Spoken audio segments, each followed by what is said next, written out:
Voltando para encerrar o nosso assunto de neoconstitucionalismo. Lembrando que você já superou o aspecto histórico com a Segunda Guerra Mundial, com a adoção da Constituição Federal de 1988 e depois trabalhou com os tripés do neoconstitucionalismo, que é a superação do positivismo, a centralidade dos direitos fundamentais e a reaproximação entre direito e moral. Agora, iniciamos o nosso último bloco tratando dos 3 desdobramentos teóricos fundamentais do neoconstitucionalismo. Primeira coisa que você tem que saber, quais são? Então acompanhe comigo nos slides. E a partir, o suspense, e a partir desse slide vamos desdobrar estes aspectos históricos. Quais são? Primeiro, acompanhe comigo. Reconhecimento da força normativa da Constituição. Depois temos a chamada jurisdição constitucional e o que culmina numa nova dogmática da interpretação constitucional. Pessoal, tá tranquilo de lembrar pelo menos quais são esses elementos. Recapitulando: força normativa, jurisdição constitucional e nova interpretação da Constituição. Primeira coisa que você não pode confundir: desdobramento teórico com aspectos filosóficos. É claro que o aspecto filosófico que gera esse conhecimento teórico, mas são elementos distintos. Por isso a fotografia mental desse slide ajuda você a resolver todo tipo de questão que envolve a ideia do neoconstitucionalismo. Olha só tem sentido em falar força normativa da Constituição, de jurisdição constitucional e nova forma de interpretar a Constituição se estivermos diante do que nós chamamos de neoconstitucionalismo. Primeira coisa, reconhecimento da força normativa da Constituição. É o que nós chamamos de vontade de Constituição. Existe um livro super pequenininho que você pode pesquisar, tem em PDF, que é chamado A Força Normativa da Constituição.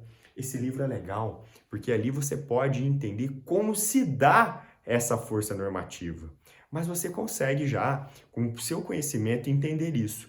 Se a Constituição foi parar lá no topo do ordenamento jurídico, quer dizer que ela manda onde? Em todo o ordenamento jurídico. Ela tem força para ser imposta. Ela vai irradiar seus efeitos para todos os lados. E é exatamente essa a ideia de força normativa da Constituição. E é uma Constituição tão forte que, para ser modificada, só através de um procedimento especial, que é a emenda à Constituição. O cara tem que mandar um projeto de emenda à Constituição, tem que passar por aquele procedimento dificultoso na Câmara, no Senado, para depois alterar a Constituição. E mesmo assim, ainda existem elementos da Constituição que não podem ser abolidos. Então note como essa Constituição é pesada, como essa Constituição típica do neoconstitucionalismo apresenta uma verdadeira força impositiva.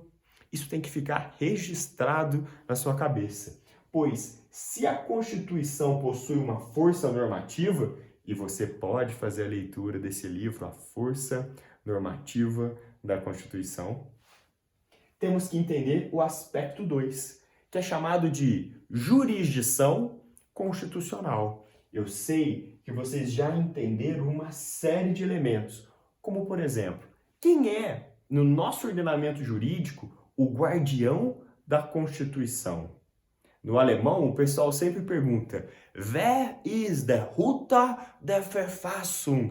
Ou quem é o guardião da Constituição? Ou quem deveria ser o guardião da Constituição? No caso brasileiro, o guardião da Constituição é o Supremo Tribunal Federal. E se ele é o guardião e nós sabemos que a Constituição possui uma verdadeira força normativa, tudo que contraria a Constituição deve ser descartado. Então pensa assim: o que é uma ação típica de controle de constitucionalidade? Então você vai lembrar que jurisdição constitucional tem a ver com a atuação do Supremo Tribunal Federal, fazendo o quê? Verificando se as normas abaixo da Constituição são pertinentes com a Constituição, ou seja, se as normas abaixo da Constituição contrariam ou não a própria Constituição.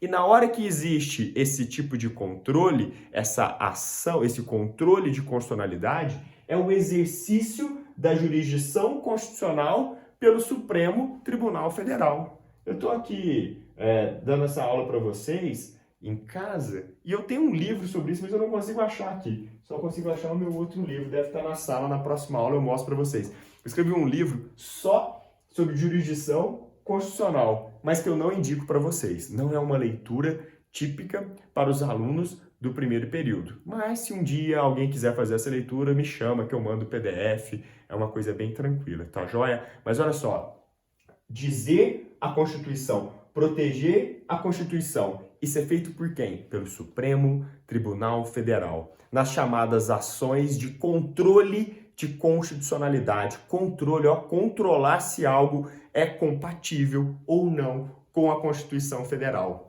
E aqui é aquela hora onde eu começo a falar nomes que talvez você não conheça.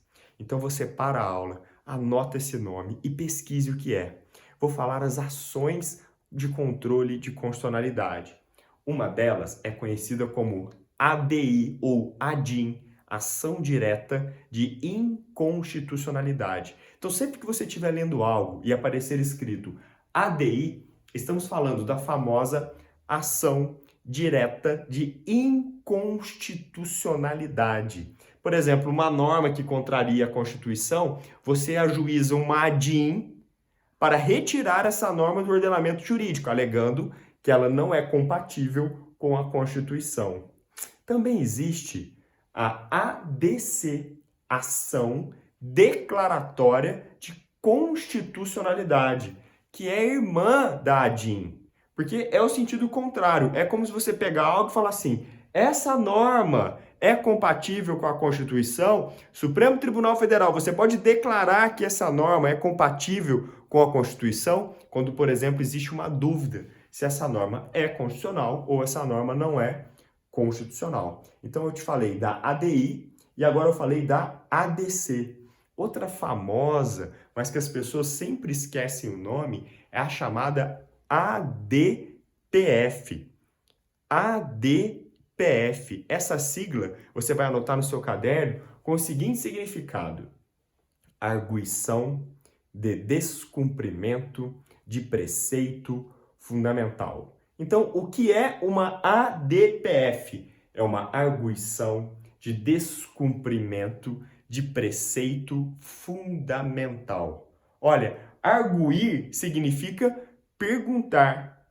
Então, arguição de descumprimento, que é o desrespeito, ao quê? Ao chamado preceito fundamental. Qual é o preceito fundamental? A própria Constituição, porque ela goza de força normativa. Note que a jurisdição constitucional exercida pelo Supremo Tribunal Federal, na maioria das vezes, pega que caminho? O caminho da ADI, o caminho da ADC ou o caminho da ADPF. Olha, existem julgados famosíssimos, e vou dar apenas um exemplo. Existe a ADPF dos fetos anencéfalos. Foram mulheres que estavam grávidas de um feto que não tinha cérebro. Eles iriam nascer e imediatamente morrer, ou essa gravidez não iria para frente. E vocês sabem muito bem que no Brasil o aborto é proibido, salvo as exceções legais, que é quando a gravidez é fruto de um estupro ou quando a gravidez coloca em risco a vida da mãe. Então foi ajuizado essa ADPF para saber, foi arguir ao STF para saber se seria possível abortar esses fetos anencéfalos. Seria interessantíssimo uma aula sobre isso, mas hoje você tem a possibilidade de pausar e fazer uma grande pesquisa sobre esse tema. Conhecer especificamente a chamada ADPF 45, que analisou o caso dos fetos anencéfalos no Brasil. Vou dar um spoiler aqui. Vou dar um daquelas pessoas que contam o que aconteceu, por exemplo, no La Casa de Papel. Mentira, do seriado não. Vou falar apenas do julgado. O Supremo Tribunal Federal autorizou o aborto de fetos anencéfalos. Mas você pode saber quanto ficou essa votação, quais foram os argumentos utilizados, entender a participação do chamado amicus curia, ou chamado amigo da corte. Lembre que os 11 ministros não entendem efetivamente de questões médicas ou também têm que respeitar as questões religiosas. Então foi chamado nesse julgamento para se ouvir os defensores do aborto, o grupo que é contra o aborto. Foi chamado para ouvir médicos, especialistas da área, as mães dessas crianças anencéfalas. E quando você escuta essas pessoas, elas estão ajudando o tribunal a pensar melhor. Elas estão ajudando o Supremo Tribunal Federal a dar uma boa decisão. E como o direito, então, denomina essa participação? Denomina como amigo da corte. Por isso, amicus curia, amigo da corte. Pegou mais uma expressão? Vai fazendo um checklist de termos jurídicos. Quanto mais termo jurídico você conhecer, mais fácil é a leitura de qualquer tipo de texto. Hoje você pegou mais um, que no Supremo Tribunal Federal, nessas audiências, é possível escutar pessoas como amigos da corte. Normalmente aparece em prova com a expressão em latim, amicus curia, que nada mais é do que amigo da corte. Combinado? Então, dos dois aspectos teóricos que vimos até agora, força normativa da Constituição e jurisdição constitucional, checklist cumprido. Vamos agora para o terceiro desdobramento teórico, que você já sabe indiretamente. Estou falando da nova dogmática da interpretação constitucional. O direito constitucional não fica mais preso ao direito público. Ele invade todos os lugares. Lembra daquela definição que o neoconstitucionalismo é marcado pelas constituições invasoras, pelas constituições que extrapolam o texto constitucional e vão irradiar o seu efeito para todas as outras matérias? Então note que o novo dogma, a nova forma de pensar é a interpretação constitucional. Então mudou tudo. Mudou a relação do direito constitucional com as outras disciplinas, mudou a posição da Constituição no ordenamento jurídico. Agora, não dá mais para falar que o Código Civil é a norma principal do direito privado, pois mesmo o Código Civil estará submetido à Constituição, tudo no mesmo triângulo com a Constituição no topo. E você já fez uma experiência comigo. Você interpretou a expressão casa nas aulas passadas de forma a entender o que a Constituição determina. Ela determina uma interpretação, por exemplo, do conceito casa, que mais protege os indivíduos. Então, mesmo uma boleia de um caminhão, o local onde o Chaves passa a vida dele, que é dentro de um barril, tudo isso será considerado casa. Note que você fez uma interpretação que amplia o sentido de casa para proteger melhor as pessoas. Isso tudo é fruto dessa nova dogmática, dessa nova forma de pensar e interpretar o próprio direito constitucional. Vou sair da frente mais uma vez. Faça a memorização desse slide, pois ele salva a vida, ele resolve provas de concurso e por isso eu vou te chamar para responder comigo uma das questões mais difíceis que envolve o tema neoconstitucionalismo. Se você conseguir responder essa questão, quer dizer que você está apto a falar, eu entendi neoconstitucionalismo, ou você estará apto a acertar qualquer exercício que trate sobre o tema. Então, vamos juntos resolver uma questão que foi cobrada sobre o neoconstitucionalismo. Antes disso, algumas informações são importantíssimas. Quem pensa em fazer concurso público tem que treinar resoluções de questões. Então é interessante que cada assunto que você termine, você treine. que você vá na internet, procure provas anteriores, que você veja como são respondidas. Tudo bem? Então vamos fazer esse treino na aula de hoje. Acompanhe comigo uma das questões mais complexas sobre o neoconstitucionalismo. Primeira coisa, preste atenção, questões complexas não aceitam um conhecimento direto.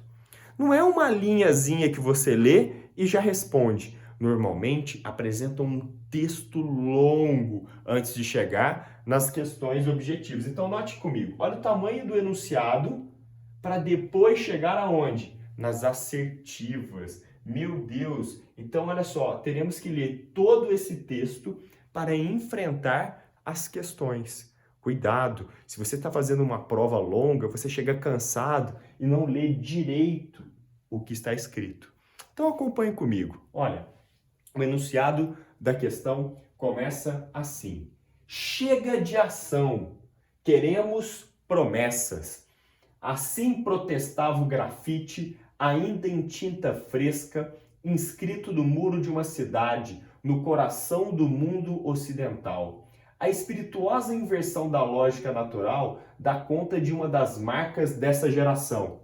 Ei, tô falando da geração de vocês. A velocidade das transformações, a profusão de ideias, a multiplicação das novidades. Vivemos a perplexidade e a angústia da aceleração da vida.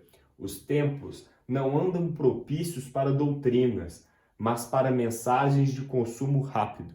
Para jingles, aquelas musiquinhas que tem na rádio, e não para sinfonias. O direito vive uma grave crise existencial. Ei, estou falando do constitucionalismo. Como que o direito tenta responder isso? Através da ideia do neoconstitucionalismo. E aí vamos prosseguir. Não consegue entregar os dois produtos que fizeram sua reputação ao longo dos séculos. De fato, a injustiça passeia pelas ruas com passos firmes e a insegurança é a característica da nossa era. Na aflição dessa hora, imerso nos acontecimentos, não pode o intérprete beneficiar-se do distanciamento crítico em relação ao fenômeno que lhe cabe analisar. Ao contrário, precisa operar em meio à fumaça e à espuma. Olha que enunciado bonito. Talvez esta seja uma boa explicação para o percurso recorrente aos prefixos pós e neo, pós-modernidade, pós-positivismo, neoliberalismo, neoconstitucionalismo. Ó, tema da nossa aula. Sabe-se que veio depois e que tem a pretensão de ser novo, mas ainda não se sabe bem o que é. Tudo é ainda incerto. Pode ser avanço, pode ser uma volta ao passado, pode ser apenas um movimento circular, uma dessas guinadas de 360 graus. Pessoal, olha que legal.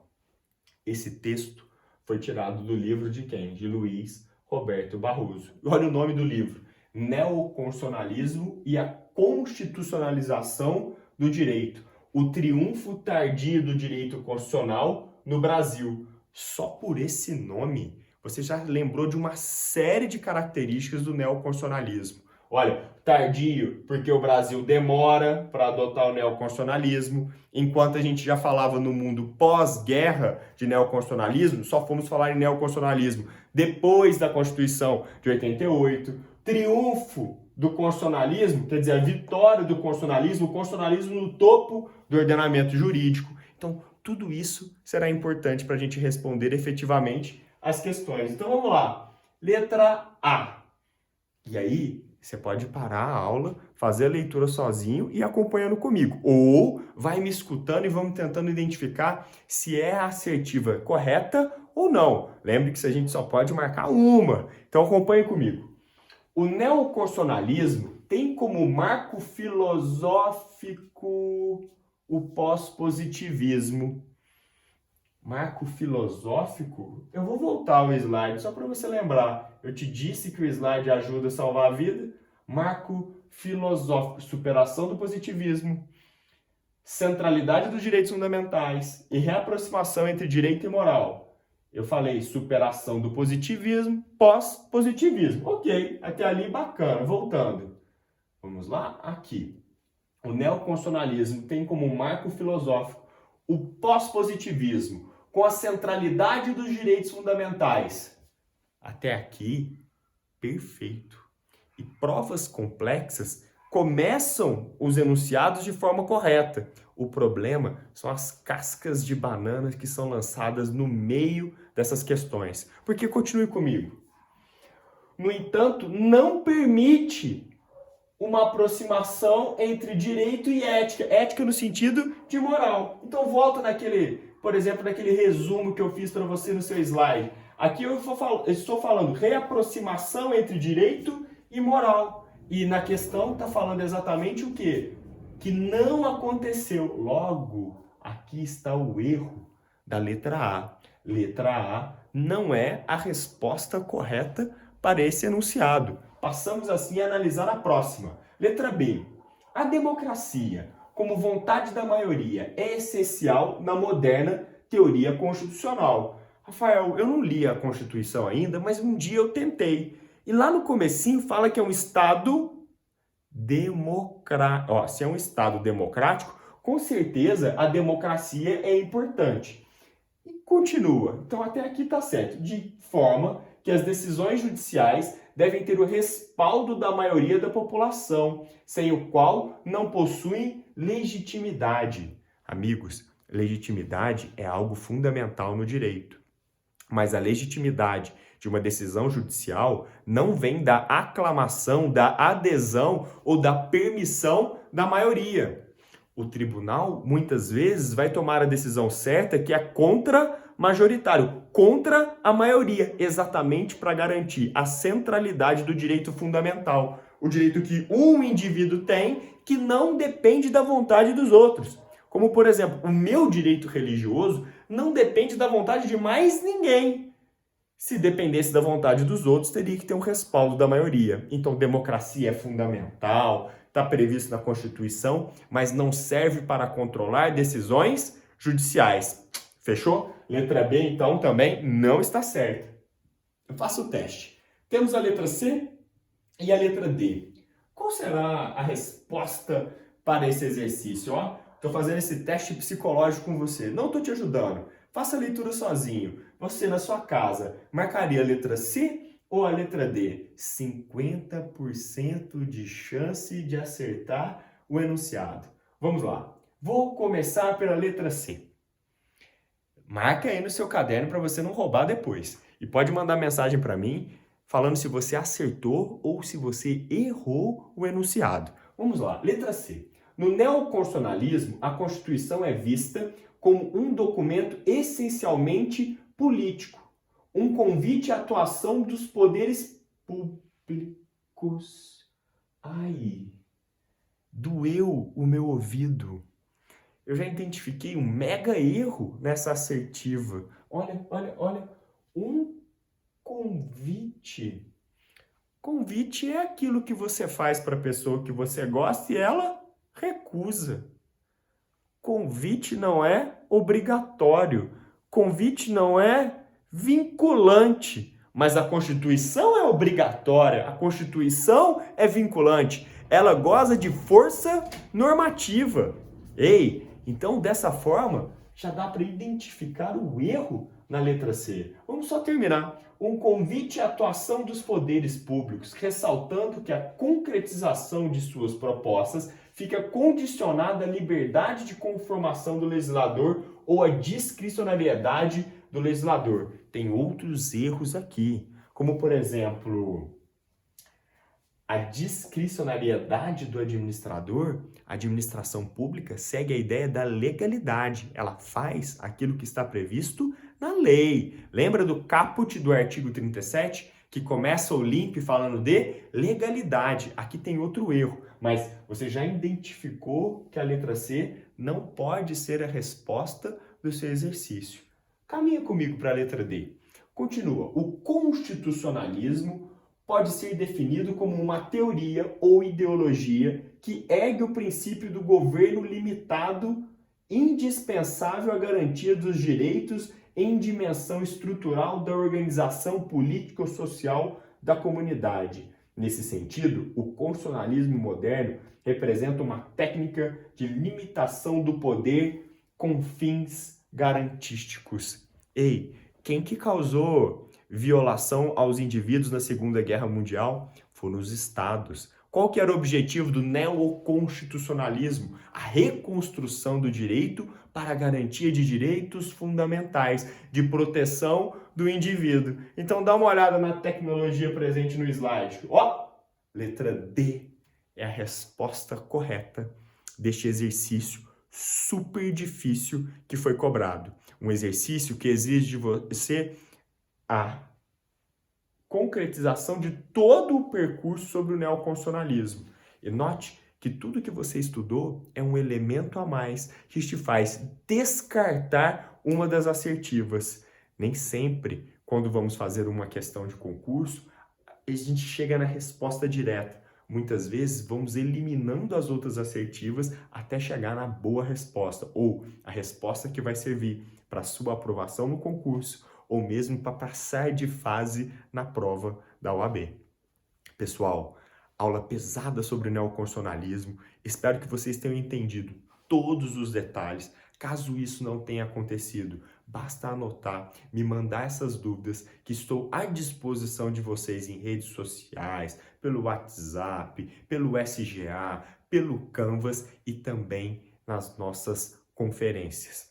Todas as nossas conferências estão gravadas. Tento antecipar o assunto que será tratado nos vídeos para que fique mais fácil você entender o assunto, mas é um ambiente propício para o nosso contato, para dialogar sobre a disciplina e tentar, mesmo que de forma remota, estar próximos, tá bem? Então, daqui a pouco a gente começa com outro assunto, mas força com essa matéria que é super importante para a gente. Supera o neoconstitucionalismo e vamos com tudo nessa disciplina. Beijo para vocês e até mais!